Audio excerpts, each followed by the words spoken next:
হাতটা just 90 degree angle করবেন, করে অপর হাত দিয়ে টান দিয়ে 20 সেকেন্ড ধরে রাখবেন, জাস্ট লাইক দিস। 20 সেকেন্ড হওয়ার পর আস্তে আস্তে ছেড়ে দিবেন।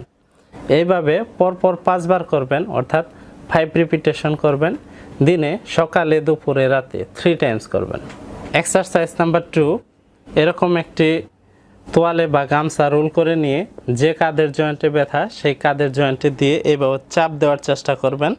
চাপ দিয়ে হাতটা এরকম করবেন, just like this.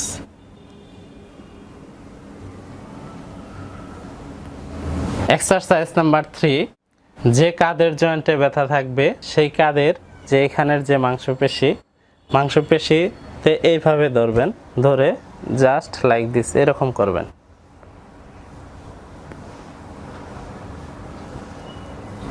Exercise number 4,